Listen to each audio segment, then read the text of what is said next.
Come be a part of Doc Holliday's Rock Splitting Politics with your host, Dr. Ed Holliday. Hear the voices of liberty speaking all across America. Doc Holliday provides thought-provoking interviews and commentary about the issues and actions that are afflicting this country and what we need to do to get America back on track. Get fired up, get inspired, get on board with Doc Holliday's Rock Splitting Politics right now. And here we go.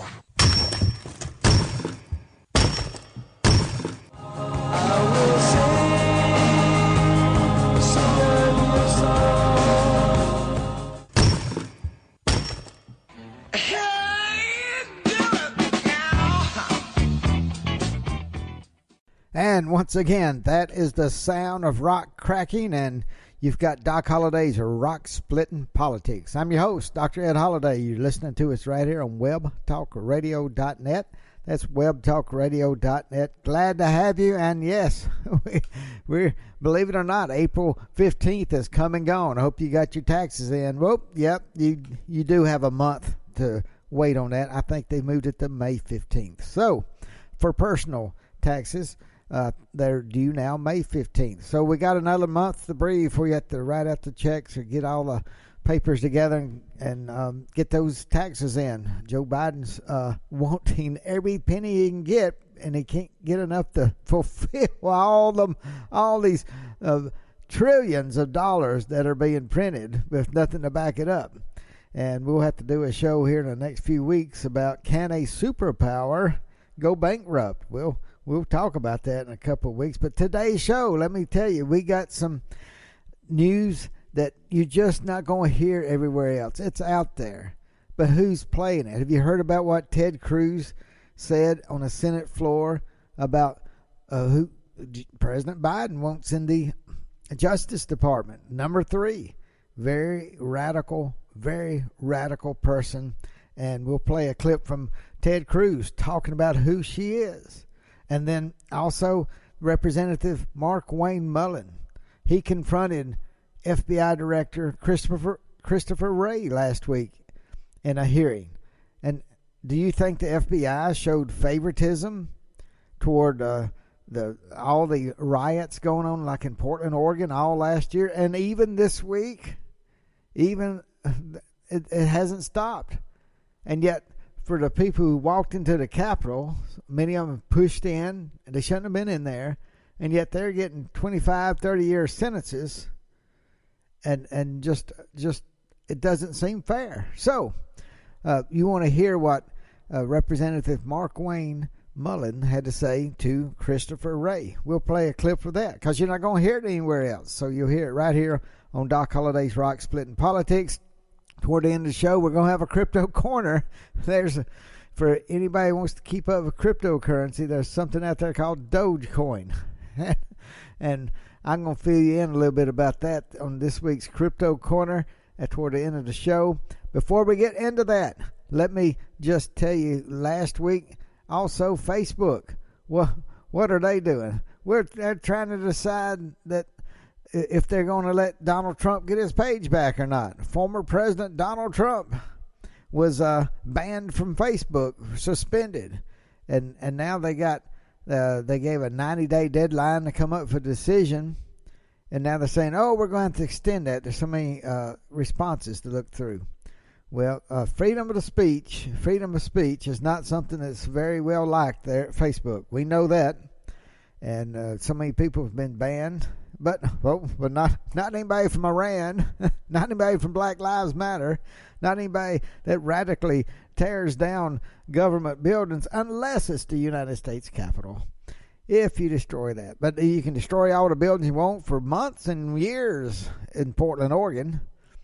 And any kind of federal property there, I guess, is fair game. But we'll let Christopher Wray explain that in just a few minutes here.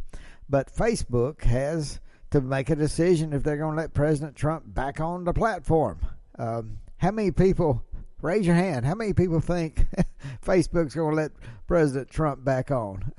Yes, I can sense the presence of no hands going up. Facebook is radical. They're not fair. They're hateful. and for the way they have treated conservatives. It's just flat out unfair. And I don't know what will happen, but I doubt seriously they're going to give President Donald Trump, the former president, any kind of platform, because they have sold out to the socialists. Oh, they'll give China everything they want if China just let them over there.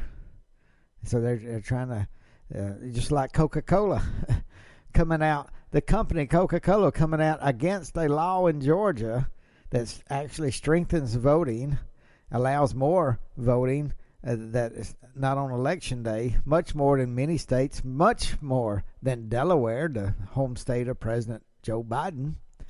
And yet they're talking about boycotting Georgia, boycotting events in Georgia because of election law, and they signed deals with China that have done away almost of elections in Hong Kong, and they have nothing like fair elections anywhere in the whole country of China. And yet Coca-Cola won't make a stand for freedom in China. And yet they call a law radical and tell people to boycott Georgia. Absolutely nonsense. And we'll look at more and talk about that in some future shows, I'm sure. But let's get to today's show. Let me play this clip for you right here. Take a listen to what Ted Cruz had to say about one of the nominees, Ms. Gupta. There have been a number of questionable nominees put forth by this new administration, but these two nominees may be the two most radical nominees put forth. First, I'd like to talk about Vanita Gupta. Today, we are set to vote on discharging Vanita Gupta's nomination out of the Judiciary Committee because Ms. Gupta could not garner a majority vote in the committee on moving her nomination forward to the full Senate. The Judiciary Committee is deadlocked, and for good reason. This nominee's record is that of an extreme partisan ideologue. I can assuredly tell the American people Ms. Gupta is not a moderate, is not mainstream, but is rather an extreme political activist that the Democrats want to be the number 3 lawyer at the Department of Justice. When she testified before the Judiciary Committee last month, she consistently dodged questions. She wouldn't answer if she supported any restrictions whatsoever on abortion. She wouldn't answer not partial birth abortion, not anything. When it comes to the Second Amendment, I asked Ms. Gupta if she thought the Heller decision, the landmark decision upholding the individual right to keep and bear arms, if that decision was rightly decided. She refused to answer that question. For years, she has demonstrated a persistent hostility to religious liberty, such as when she defended the Obama administration's targeting and persecution of the Little Sisters of the Poor. Not too long ago, religious liberty was a bipartisan commitment in this body.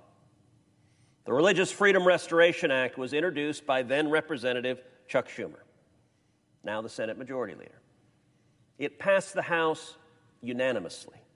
It passed the Senate 93-3 and was signed into law by Democratic President Bill Clinton. Sadly, today's Democrat Party has abandoned religious liberty. That is no longer a commitment. Instead, today's Democratic Party embraces extreme ideas like the Equality Act, which has just come out of the House of Representatives.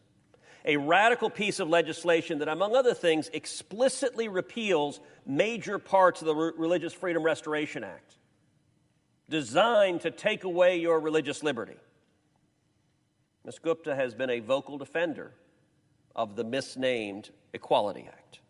She lobbied for its passage, a fact that she didn't disclose to the committee initially. When she was before the Judiciary Committee, I asked if she agreed with the provisions in the Equality Act that take away religious liberty protections from Americans. Again, Ms. Gupta refused to answer that question, too.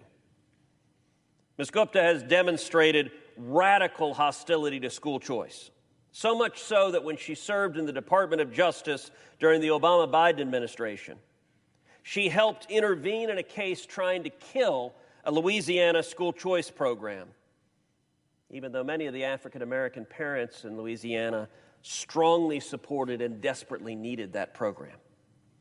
The federal court involved in this case even reprimanded the Department of Justice under her leadership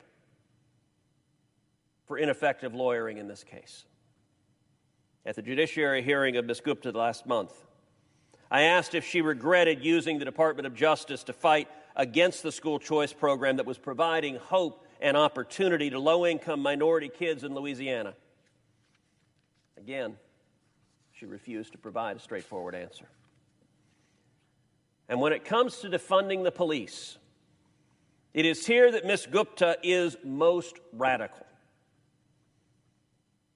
Last year, Ms. Gupta, in a written filing with this Senate, encouraged Congress to, quote, re-examine federal spending priorities and shrink the footprint of the police and criminal legal system in this country.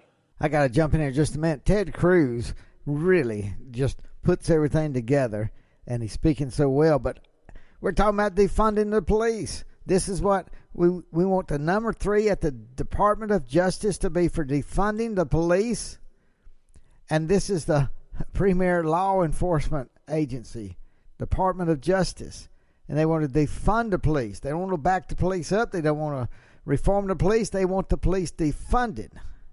Defund the police. That's what this activist who wants to be inside the leadership of the Department of Justice, and you know, the old saying, personnel is policy. There's a reason they're putting her into the leadership of the Department of Justice. That's what they want. The leftist, the socialist, the Marxist, they want her there. Continue on, Senator Cruz. She also encouraged reallocating resources, writing, quote, some people call it defunding the police. Other people call it divest, invest. But whatever you call it, if you care about mass incarceration, you have to care about skewed funding priorities. Now, these weren't Ms. Gupta's college writings. These weren't scribblings on a Post-it that she made somewhere. These statements were from last year, submitted to the United States Senate, and on their face and unequivocally advocate for defunding the police. There's no question on her record that Ms. Gupta is a hard-left partisan radical whose beliefs don't align with the majority of the American people. So why are Democrats so hell-bent on making sure she gets confirmed? 2 reasons. Reason number 1, headlines. Democrats care so deeply about looking good in the press, they continue to press through partisan bills and partisan activists for adulation by an adoring media. Reason 2, today's Democrats are beholden to the far-left voices in their party, and they're fulfilling campaign promises that they made to the radical left. Senator Cruz hit it right on the head. He's so admirably smart in figuring all this out. But the Democrats have made campaign promises to the socialists of their party, way beyond left field. And that's what the socialists want. They want people in places of leadership where they can make policy decisions without having to go through the United States Congress, without having to go through the U.S. Supreme Court. They want power.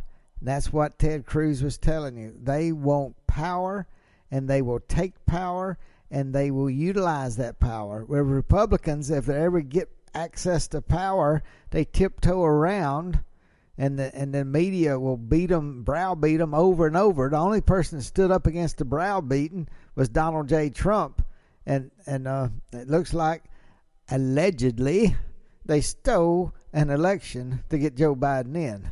If they didn't do that, why won't they let people count the ballots, like in the state of Arizona, in Maricopa County, where right now, this week, they supposed to be counting the ballots, and there are Democratic powers down there trying to keep it from happening. I hope somewhere they'll finally let somebody just check the ballots, make sure they were all legal, make sure nobody slipped in some illegal ballots in.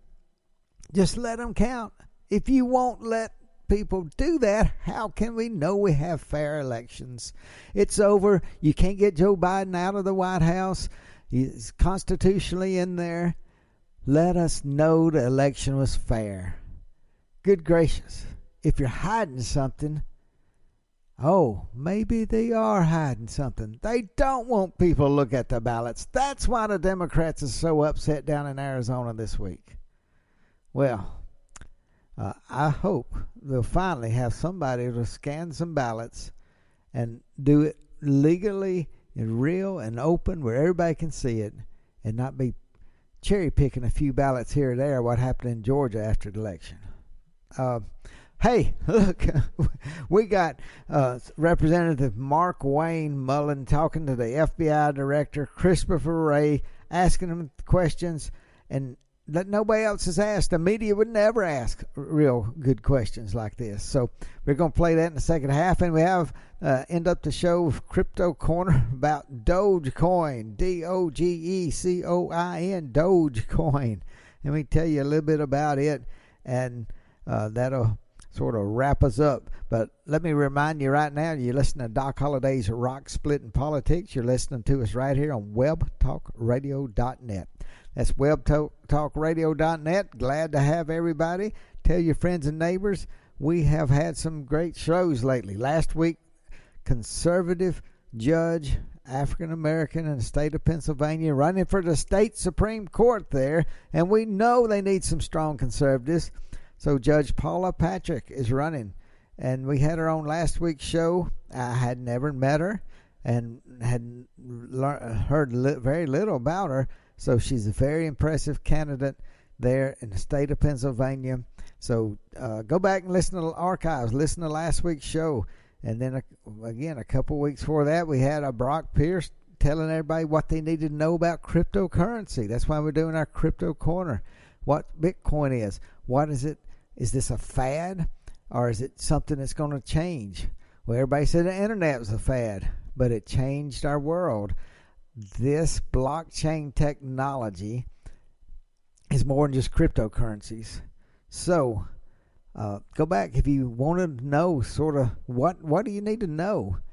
Listen to the archive show we have with Brock Pierce about Bitcoin and cryptocurrencies and what you should know. And I'm telling you, I'm not trying to push you into buying anything. I'm not giving any financial advice. But I'm here to tell you, blockchain technology is changing our financials. It's changing websites. It's changing the way we're going to be doing business in many ways over the next 10 years.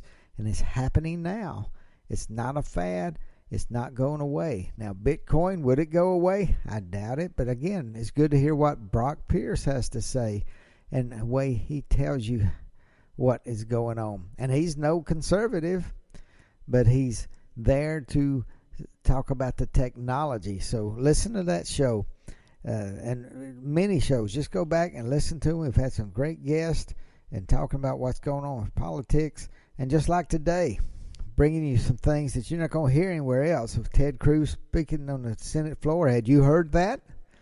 And now we'll get ready and play this from Representative Mark Wayne Mullen as he's in a hearing at the U.S. Capitol with Christopher Wray, the head of the FBI. But before we play that, I'll remind you we do have a book called Bedrock Truths. If you hadn't got that book, you can get it. It's written by Dr. Ed Holliday, Dr. Alveda King, and Dr. Alex McFarland. So we'd love to get that book to you if you would like a copy of it. Just be sure to check out our website where the book is. It's www.docholliday.org, holiday with 2 L's in it. So you can go there, and we'd love to get that book out to you. So you can order it there, and we will get that for you. Now, I told you about Representative Mark Wayne Mullen. Let's take a listen to what he had to say with Christopher Wray being in the box there for the congressional hearing last week. Thanks to your attention. How many federal law enforcement officers have been injured as a result of violence and targeted violence in Portland? I don't have the exact number, but I know it's quite a few. Yeah, quite a few, yeah. Just in July and June alone in 2020, there was 140 federal law enforcement that were injured in Portland. Why is the FBI not more aggressively pursuing these crimes?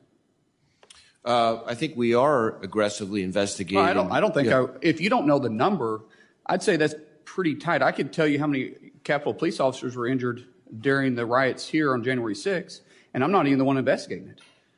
And you don't know how many officers have been injured just in a 2-month period, and you're telling me you're going to take it serious? I'm not seeing that.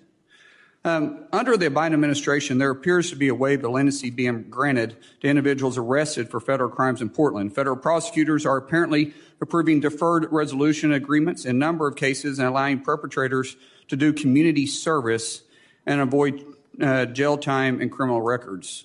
Why are we seeing such a disparity between the individuals charged in January 6th and those that are charged in Portland? Well, let me answer that in 2 ways. I think the first part, which is probably the most important part, is that charging decisions, prosecutorial decisions, are not made by the FBI, but are made by the but you make suggestions. Offices. I get that. I understand that. But and you absolutely that's an bring important charges. distinction. I'm sorry. Go ahead. But you absolutely bring the charges to them, and then they decided how they're going to charge them. Is that correct? But we investigate, we bring the facts, and they decide whether to. Right. So a question about whether to defer prosecution would be a decision by the prosecutors. But do you think there's a disparity between the two of how they're being prosecuted January 6th? Well, so that gets to the second point, which is I think, in many cases, charges related to the Capitol. That's not what I'm asking. Is there a difference between the two, the way they're being charged? You have 140 plus federal officers that have been injured in Portland alone. You have federal buildings that have been attacked, been burned, been stormed. And you're not treating it the same as you are with January 6th. Would you agree with that? Yes or no? I believe we, the FBI, are taking a consistent approach in both situations. Consistent. I don't buy that. You don't even know how many federal officers you've been charged. You said, this is your quote, 2nd March. We focus on acts of violence and violations of federal law. And when we see those, we bring to bear the full weight of our resources, our experiences, and our partnerships. Are you bringing your full weight and resources against those organizations that support, finance, facilitate against the White House when it was stormed?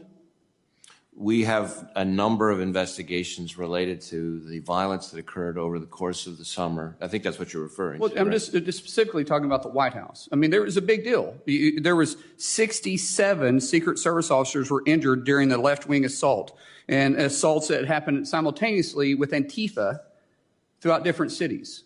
Are you bringing the full weight to that? We mobilized scores and scores of personnel in response to the activity during the period you described, and I was personally on scene down in D.C. at the Washington Field Office Command Post way into the night after night during that whole stretch. Knowing that Antifa was behind that, yet you said in a statement that Antifa does not exist as a national organization. Are you trying to explain away Antifa and their definition, or do you believe Antifa actually exists? No, sir. Antifa is a real thing. It is not a fiction. And then why did you say that Antifa, this is your quote, Antifa does not exist as a national organization? That's your quote. I don't believe that's a direct quote from me, but what I can tell you. Yes, sir, it actually is. Sir, what I can tell you is that we have seen adherents to the Antifa movement who organize at the tactical level, locally and regionally, in what you might call small nodes. So you do believe Antifa exists?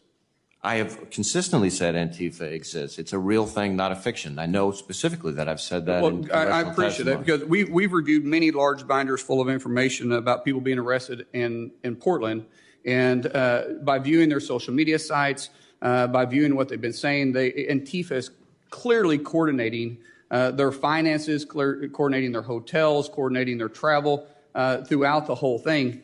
And which brings me to, has the FBI invested resources to examine how Antifa is identifying people operating in different cities, how much the money or where the money comes from, how they're supplying the makeshift weapons, protective gear, planning and coordination? We are using our joint terrorism task forces to investigate things like tactics, funding, logistics, so you're using your resources to identify Antifa and go after them? Yes, sir. All right. With that, I yield back. Thank you, sir. Well, I'm glad we got one congressman at least who will hold the FBI directors feet to the fire about double standards. So I just have to say, conservatives have got to stand up. They've got to put their foot down. They've got to make sure that we are trying to get as fair as we can in this country, because it's being, you talk about privilege, the liberal privilege of having all the mass media, all the social media, Facebook, Twitter, all these accounts that are just obviously far left. There's not anything fair. There's a liberal privilege. There's a socialist privilege in this country at this point. That's just all you can say. And where it goes, we'll continue to watch it right here on Doc Holliday's Rock Splitting Politics. Let me get to Crypto Corner real quick for those who are listening about cryptocurrencies. Those you may say, hey, I don't want to know anything. I'll turn this program off now. But listen, there's one coin out there that went crazy last week called Dogecoin, Dogecoin. And it was made as a joke several years ago. It comes off what they call a fork. And it has just been upheld. It's got a community that just appreciates it, praises it, but it has no technology that differentiates itself from other coins out there. But it's got a loyal following that has done remarkably, pushing this coin and the people to buy it. Elon Musk, the world's richest man at one time, it goes back and forth with Amazon's Bezos. But I just have to tell you that this coin, Dogecoin, has done some crazy things. Now, I don't own any of it, but following it is actually been fun, just watching what's going on. Now, does it mean we are in a seriously flawed financial system where a coin that is a cryptocurrency has a big following? They pushed it in the top 10 of all cryptocurrencies. I don't know. Does that mean we're at a market top? Probably not. When you look at all, there's about 5,000 different coins out there in cryptocurrencies, and first 2,000 probably have some kind of market cap. All the little ones after that, not much market cap at all. But I'm just saying, Dogecoin, Dogecoin. If you want to watch something even fun, just follow it and see how it goes up and down. Check out what they say about it in the communities on Facebook, or if you got Discord, Reddit, and just see how they operate, how they talk. Are they pumping it up? Probably so. But it is moving, and will it fall? It may not. I don't know. A lot of people said it'd never get this high. At 30 cents, higher and higher. Listen, just if you don't care anything about cryptocurrency or Bitcoin, again, just follow this for a little bit of fun. You can go to different sites or just Google Dogecoin and follow some things and just see sort of some of the crazy part of cryptocurrencies. That's what I'd say for this week on Crypto Corner. And just remember, we'll be right here next week on Doc Holliday's Rock Splitting Politics. I will see you then. Thanks for joining us today, and remember to listen again next week for another edition of Doc Holliday's Rock Splitting Politics. You can order Ed's new book, Bedrock Truths, by clicking on the book cover right in front of you on the screen, or visit DocHolliday.org. Thanks for listening, and we'll see you again next week.